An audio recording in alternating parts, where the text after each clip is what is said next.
कल्पना कीजिए, मृत्यु के बाद आपकी कहानी खत्म नहीं होती। आप फिर जन्म लेते हैं, लेकिन अगली बार मनुष्य बनेंगे या किसी और योनि में, यह आपके कर्म और चेतना से जुड़ा माना गया है। लेकिन अष्टावक्र कहते हैं, रुको, असली रहस्य 84 लाख योनियों की गिनती में नहीं है। असली सवाल यह है कि आखिर वह मैं कौन है जो जन्म लेता और मरता हुआ दिखाई देता है। क्या आत्मा सच में जन्म लेती है? और क्या ऐसा ज्ञान है जिसे जान लेने के बाद 84 लाख योनियों का पूरा चक्र ही आपके लिए समाप्त हो सकता है? आज की कथा के अंत तक आप समझ जाएंगे कि अष्टावक्र गीता इस रहस्य को किस दृष्टि से देखती है। 84 लाख योनियों का रहस्य, अष्टावक्र गीता की दृष्टि से।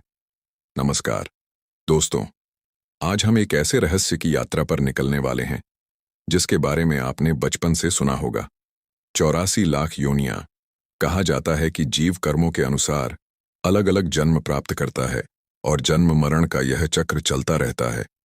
लेकिन आज हम केवल यह नहीं पूछेंगे कि 84 लाख योनियां कौन कौन सी हैं। आज का सवाल इससे कहीं गहरा है। जिसे हम जीव कहते हैं, वह वास्तव में कौन है? और यही प्रश्न हमें लेकर जाता है अष्टावक्र गीता की ओर। अष्टावक्र और राजा जनक का संवाद साधारण धार्मिक कथा नहीं है। यह आत्मा और शरीर के बीच के उस अंतर को समझाने का प्रयास है जिसे समझ लेने पर मनुष्य अपने अस्तित्व को एक नई दृष्टि से देख सकता है। अष्टावक्र गीता के आरंभ में जनक पूछते हैं, ज्ञान कैसे प्राप्त हो, मुक्ति कैसे मिले और वैराग्य कैसे प्राप्त हो? अष्टावक्र का उत्तर बाहरी दुनिया बदलने से शुरू नहीं होता। वह कहते हैं, अपने वास्तविक स्वरूप को पहचानो। अष्टावक्र गीता आत्मा को साक्षी, पूर्ण और चैतन्य स्वरूप बताती है। संस्कृत डॉक्यूमेंट्स यहीं से 84 लाख योनियों के रहस्य को समझने का रास्ता खुलता है। पहला रहस्य, 84 लाख का अर्थ क्या है? भारतीय धार्मिक परंपरा में 84 लाख योनियों का उल्लेख मिलता है। अलग अलग ग्रंथों और परंपराओं में इसकी व्याख्या अलग रूपों में मिलती है। लोकप्रिय धार्मिक व्याख्याओं में जलचर, स्थावर, कीट पतंग, पक्षी, पशु और मनुष्य आदि विभिन्न जीवन रूपों की चर्चा की जाती है। लेकिन यहाँ हमें सावधान रहना चाहिए। इसे आधुनिक जीव विज्ञान की सूची समझ लेना सही नहीं होगा। यह मुख्य रूप से धार्मिक और आध्यात्मिक अवधारणा है। इसका सबसे महत्वपूर्ण संदेश संख्या नहीं, बल्कि जीवन की अनिश्चितता और मानव जन्म की दुर्लभता है। सोचिए, आज हमारे पास मनुष्य का शरीर है। हम सोच सकते हैं, हम अपने कर्मों पर विचार कर सकते हैं, हम पूछ सकते हैं, मैं कौन हूं, मैं कहां से आया हूं, मृत्यु के बाद क्या होगा, क्या शरीर ही मैं हूं? एक पशु अपने स्वभाव के अनुसार जीवन जीता है, पक्षी उड़ता है, पेड़ अपने स्थान पर खड़ा रहता है। लेकिन मनुष्य को एक अद्भुत क्षमता मिली है, अपने अस्तित्व को देखने की क्षमता। यही कारण है कि भारतीय आध्यात्मिक परंपरा मानव जीवन को अत्यंत मूल्यवान मानती है। दूसरा रहस्य, क्या आत्मा ही 84 लाख योनियों में घूमती है? यहीं पर अष्टावक्र गीता की दृष्टि बहुत गहरी हो जाती है। सामान्य सोच कहती है, मैं शरीर हूं। फिर हम कहते हैं, मैं पैदा हुआ, मैं बड़ा हुआ, मैं बूढ़ा होऊंगा, एक दिन मैं मर जाऊंगा। लेकिन अष्टावक्र पूछते हैं, क्या वास्तव में तुम जन्मे थे? शरीर जन्म लेता है, शरीर बदलता है, शरीर बूढ़ा होता है और शरीर एक दिन समाप्त हो जाता है। लेकिन जो इन सभी परिवर्तनों को जान रहा है, वह कौन है? बचपन में आपका शरीर अलग था, युवावस्था में अलग है, कुछ वर्षों बाद फिर अलग होगा। लेकिन आपको यह अनुभव रहता है, या मैं वही हूं। शरीर बदलता रहा, विचार बदलते रहे, भावनाएं बदलती रहीं, लेकिन भीतर एक ऐसा तत्व है जो इन सब का साक्षी बना रहा। अष्टावक्र इसी साक्षी चैतन्य की ओर संकेत करते हैं। तीसरा रहस्य, जन्म मरण किसका है? यह प्रश्न वीडियो का सबसे महत्वपूर्ण प्रश्न है। यदि आत्मा शुद्ध चैतन्य है, तो जन्म और मृत्यु किसकी है? अष्टावक्र की दृष्टि में समस्या तब पैदा होती है जब चेतना स्वयं को शरीर और मन से जोड़ लेती है। तब एक विचार पैदा होता है, मैं शरीर हूं। फिर शरीर का सुख मेरा सुख, शरीर का दुख मेरा दुख, शरीर की प्रतिष्ठा मेरी प्रतिष्ठा, शरीर की मृत्यु मेरी मृत्यु। यहीं से भय शुरू होता है, यहीं से आसक्ति शुरू होती है, यहीं से जन्म मरण का भय शुरू होता है। अष्टावक्र गीता में आत्मा को साक्षी और असंग स्वरूप के रूप में देखने की शिक्षा मिलती है। इसका अर्थ यह नहीं कि शरीर के साथ होने वाली घटनाओं को नकार दिया जाए। अर्थ यह है कि शरीर को शरीर की जगह और आत्मा को आत्मा की जगह समझो। चौथा रहस्य, समुद्र और लहर। इसे एक उदाहरण से समझिए। समुद्र में एक लहर उठी। लहर ने कहा, मैं पैदा हुई। कुछ समय बाद लहर बड़ी हुई। उसने कहा, मैं शक्तिशाली हूं। फिर हवा बदली, लहर टूटने लगी, वह डर गई, अब मैं मर जाऊंगी। लेकिन समुद्र मुस्कुराया। समुद्र ने कहा, तुम कभी समुद्र से अलग थी ही नहीं। लहर का उठना जन्म जैसा है, लहर का मिटना मृत्यु जैसा है, लेकिन पानी, वह पानी ही रहता है। इसी प्रकार अष्टावक्र की दृष्टि से संसार में रूप बदलते हैं, लेकिन चैतन्य को रूपों के साथ एक कर देना अज्ञान है।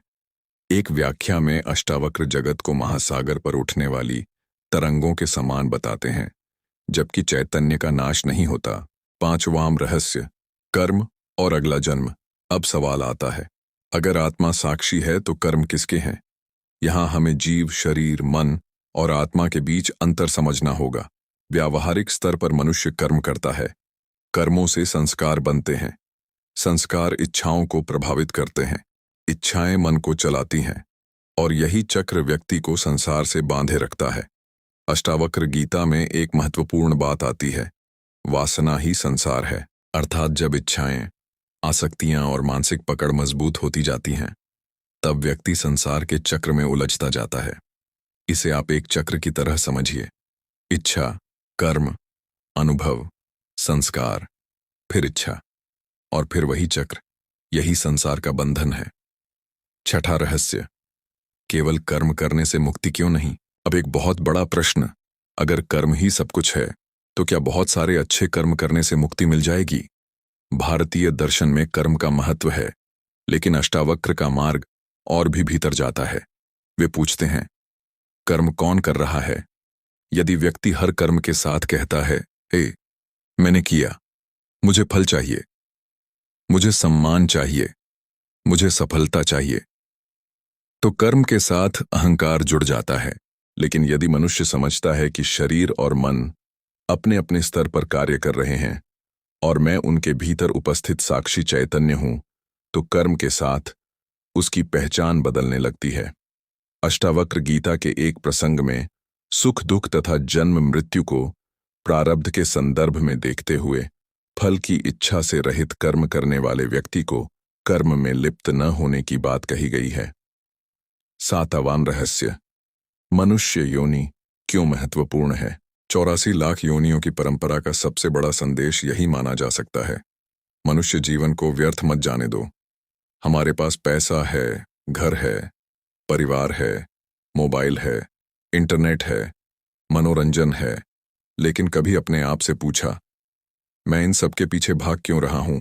एक इच्छा पूरी होती है, दूसरी इच्छा पैदा हो जाती है, दूसरी पूरी होती है, तीसरी सामने आ जाती है। मनुष्य सोचता है, बस यह मिल जाए फिर मैं खुश हो जाऊंगा, लेकिन वह बस यह कभी खत्म नहीं होता। यही संसार की दौड़ है। अष्टावक्र कहते हैं, पहले स्वयं को पहचानो। आठवां रहस्य, मृत्यु का डर क्यों लगता है? मृत्यु से डरने का सबसे बड़ा कारण क्या है? अज्ञात। हमें पता नहीं कि मृत्यु के बाद क्या होगा, इसीलिए मन डरता है। लेकिन दूसरा कारण है पहचान। अगर मैंने पूरी जिंदगी खुद को शरीर माना है, तो शरीर के समाप्त होने का विचार मुझे भयभीत करेगा। लेकिन यदि मैंने स्वयं को साक्षी चैतन्य के रूप में देखना शुरू किया, तो मृत्यु को देखने का दृष्टिकोण बदल जाता है। इसका अर्थ यह नहीं कि शरीर की मृत्यु महत्वहीन है।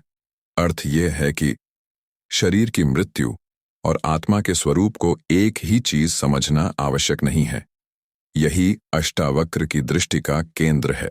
नौवां रहस्य, क्या मोक्ष किसी दूसरी जगह जाना है? बहुत लोग सोचते हैं, मोक्ष मिलेगा तो मैं किसी स्वर्ग में चला जाऊंगा। लेकिन अष्टावक्र का मार्ग बाहरी स्थान खोजने की बजाय स्वरूप की पहचान पर जोर देता है। अष्टावक्र कहते हैं, आत्मा का पद दूर नहीं है, वह अभी और यहीं है। समस्या यह है कि मनुष्य उसे बाहर खोजता है, धन में, संबंधों में, सम्मान में, धर्म के बाहरी रूपों में, भविष्य में। लेकिन आत्मज्ञान का प्रश्न है, जो खोज रहा है, पहले उसे पहचानो। अष्टावक्र गीता के 18वें अध्याय में आत्मा को सनातन मुक्त और कल्पना से परे समझने की शिक्षा मिलती है। श्लोक मंत्र 10वां रहस्य, मैं कौन हूं। अब इस वीडियो का सबसे महत्वपूर्ण अभ्यास। कुछ क्षण शांत बैठिए और अपने मन से पूछिए, मैं कौन हूं। मैं शरीर हूं, लेकिन शरीर बदल रहा है। मैं मन हूं, लेकिन विचार हर क्षण बदल रहे हैं। मैं भावनाएं हूं, लेकिन भावनाएं आती जाती रहती हैं। मैं नाम हूं, नाम तो मुझे दूसरे लोगों ने दिया। मैं पद हूं, पद बदल सकता है। मैं धन हूं, धन आज है, कल नहीं भी हो सकता। तो फिर मैं कौन हूं, जो शरीर के बदलने को देख रहा है, जो विचारों को आते जाते देख रहा है, जो सुख दुख को अनुभव कर रहा है, जो कह रहा है, मेरे विचार बदल गए। वह मेरे विचार कहने वाला कौन है। यहीं से आत्मविचार शुरू होता है। 11वां रहस्य, 84 लाख से भी बड़ा रहस्य। मान लीजिए आपको सचमुच पता चल जाए कि 84 लाख योनियां कौन कौन सी हैं। क्या इससे आपका भय समाप्त हो जाएगा? शायद नहीं, क्योंकि ज्ञान केवल जानकारी नहीं है। आत्मज्ञान सूचना नहीं, पहचान है। आप हजारों धार्मिक बातें याद कर सकते हैं, सैकड़ों श्लोक बोल सकते हैं, लेकिन यदि भीतर यह विश्वास बना हुआ है, मैं केवल शरीर हूं, तो भय बना रहेगा। इसलिए अष्टावक्र का रास्ता बहुत सीधा है। वे संसार की गिनती करने के बजाय पूछते हैं, संसार को देखने वाला कौन है। 12वां रहस्य, वासना और पुनर्जन्म। अष्टावक्र गीता में कहा गया है, वासना एव संसार, अर्थात वासनाएं ही संसार हैं। संस्कृत डॉक्यूमेंट्स। इसे सरल भाषा में समझिए। यदि मन में किसी चीज की तीव्र पकड़ है, मुझे यही चाहिए, मुझे यह हर हाल में चाहिए, इसके बिना मैं अधूरा हूं, तो मन बंध जाता है। वस्तु बाहर है, लेकिन बंधन भीतर है। इसीलिए कभी कभी करोड़पति व्यक्ति भी बेचैन होता है और गरीब व्यक्ति शांत। समस्या वस्तु में नहीं, समस्या आसक्ति में है। 13वां रहस्य, क्या अच्छा कर्म जरूरी है? बिल्कुल। आध्यात्मिक ज्ञान का अर्थ यह बिल्कुल नहीं कि मनुष्य गलत कर्म करे और कहे, मैं तो आत्मा हूं। यह अष्टावक्र का संदेश नहीं है। जब तक देह और मन के स्तर पर जीवन चल रहा है, तब तक धर्म, करुणा, सत्य, अहिंसा, जिम्मेदारी और सदाचार का महत्व बना रहता है।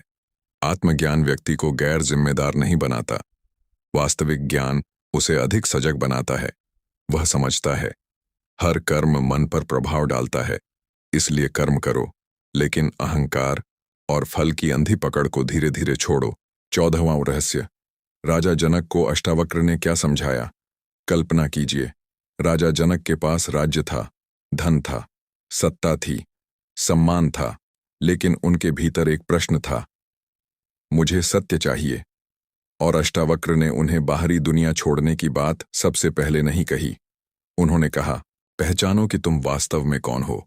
यही अष्टावक्र की शिक्षा की विशेषता है। मुक्ति केवल जंगल जाने वाले के लिए नहीं, सत्य की खोज भीतर से शुरू होती है।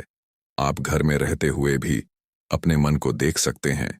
आप काम करते हुए भी साक्षी रह सकते हैं। आप परिवार में रहते हुए भी आसक्ति को समझ सकते हैं। आप संसार में रहते हुए भी संसार से भीतर से मुक्त हो सकते हैं। 15वां रहस्य, 84 लाख योनियों का संदेश डर नहीं, जागरण है। कई लोग 84 लाख योनियों की बात सुनकर डरते हैं।